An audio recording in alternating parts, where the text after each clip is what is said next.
All in one நண்பர்கள் அனைவருக்கும் வணக்கம்.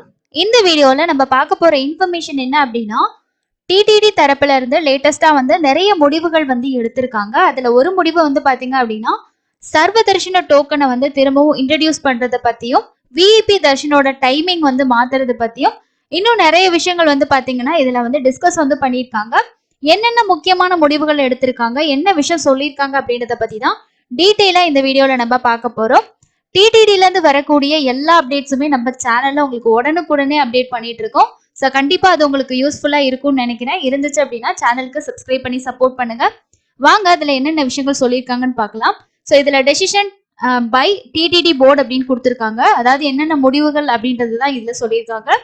ரீஇன்ட்ரடக்ஷன் ஆஃப் எஸ்எஸ்டி டோக்கன்ஸ், அதாவது திரும்பவும் எஸ்எஸ்டி டோக்கன்ஸை மறு அறிமுகம் செய்யறது. அடுத்தது shifting to accommodation allotment to Tirupati. திருப்பதிக்கு தங்குமிட ஒதுக்கீட்டை மாற்றுதல், பொதுவான யாத்ரீகர்களுக்கு விஐபி பிரேக் தரிசன நேரத்தை மாத்துறது. அனைத்து புதிய முயற்சிகளும் சோதனையில புரட்டாசி மாதத்திற்கு பிறகு இயக்கப்படும் அப்படின்னு சொல்லியிருக்காங்க.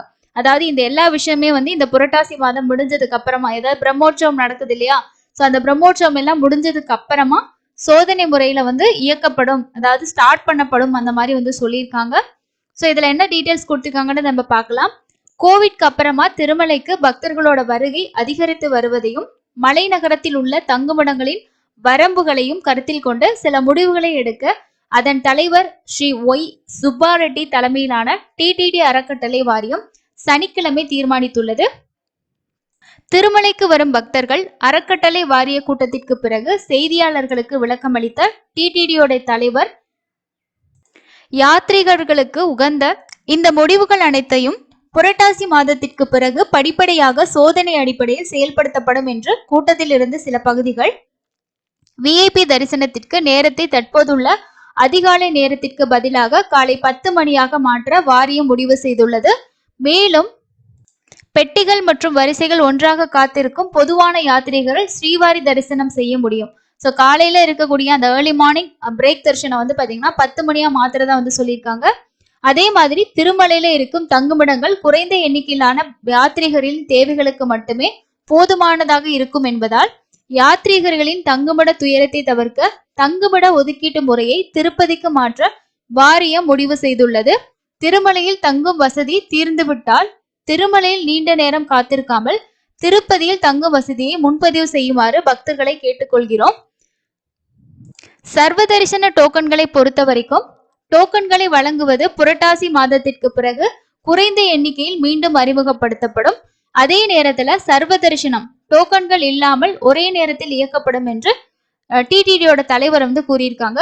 ஸோ உங்களுக்கு டிக்கெட்ஸ் முறையிலையும் இருக்கும், அதே மாதிரி டிக்கெட் இல்லாத அந்த முறையும் பார்ஷியலி கொண்டு வரதா சொல்லியிருக்காங்க. ஏன்னா ஒரே தான் டிக்கெட் கொடுத்துட்டாங்க அப்படின்னா கூட்டம் அதிகமாயிரும். அதுக்கப்புறமா நிறைய பேர் ரொம்ப நாள் காத்திருந்து அந்த மாதிரி ப்ராப்ளம்ஸ் எல்லாம் வரும் அப்படின்றனால ஸோ ஃபர்ஸ்ட் இனிஷியலா மட்டும் கொஞ்சம் டிக்கெட்ஸ் கொடுத்து டோக்கன்ஸ் கொடுத்து அது மூலமா தர்ஷனுக்கு அனுப்புறவங்களும், தர்ஷன் டிக்கெட் இல்லாம தர்ஷனுக்கு போற ஒரு மெத்தடு ரெண்டையுமே பாத்தீங்கன்னா இயக்குற மாதிரி தான் சொல்லியிருக்காங்க. அது இல்லாம சில அதர் இம்பார்ட்டன்ட் டெசிஷன்ஸும் சொல்லியிருக்காங்க. இதுல திருமலையில ரூபாய் 98 கோடி செலவுல PAC 5 கட்டுவதற்கு கோவர்த்தன் சவுல்ட்ரியின் பின்புறம் உள்ள பகுதியில பொதுவான யாத்ரீகர்கள் தங்குவதற்கான வசதிகளுக்கான ஒப்புதல் அளிக்கப்பட்டிருக்குன்னு சொல்லியிருக்காங்க. அதே மாதிரி வக்குலமாதா தேவி கோவில்ல இருந்து உயிரியல் பூங்கா அருகே உள்ள புடிபட்லா வரை ரூபாய் 30 கோடியில 4 வழிச்சாலை அமைக்கிறதுக்கும் டிடிடி வாரியம் ஒப்புதல் அளிச்சிருக்கதா சொல்லியிருக்காங்க. திருமலையில கூடுதல் சுமை மின்மாற்றிகளை அமைக்க ஓய்வு இல்லங்களில் மேற்கொள்ளப்படும் கீசர் மற்றும் இதர மின் மேம்பாடுகளை பூர்த்தி செய்ய வாரியம் 7.20 கோடி அனுமதி அளித்திருக்கிறது. அதே போல நெல்லையில் டிடிடி கல்யாண மண்டபம் ரூபாய் 3 கோடியில் மேம்பாடு செய்யப்பட்டிருக்கு. நந்தகம் ரெஸ்ட் ஹவுஸ்ல மரச்சாமான்கள் மற்றும் இதர தேவைகளை புதுப்பிக்க 2.45 கோடி அங்கீகரிக்கப்பட்டது. அடுத்தது என்னன்னு பாத்தீங்கன்னா, இந்த வருடாந்த பிரம்மோற்சவம் பத்தி ஒரு சில இன்ஃபர்மேஷன்ஸ் கொடுத்திருக்காங்க. 2 வருடங்களுக்கு பிறகு கோவிட் தொற்று நோய்க்கு பிறகு வருடாந்திர திருவிழா நடைபெறுவதால் அதிக யாத்ரீகர்கள் வருவார் என்பதை கருத்தில் கொண்டு சிக்கி தவிக்கும் பக்தர்களை தங்க வைப்பதற்கு, மோசமான வானிலிருந்து அவர்களை பாதுகாப்பதற்கு வெவ்வேறு இடங்கள்ல ஜெர்மன் ஷெட்டுகள் போடப்படும் அப்படின்ற மாதிரி சொல்லியிருக்காரு. இப்பவே நீங்க நிறைய பேர் டிடி அங்க போனீங்க அப்படின்னாலே தெரியும்.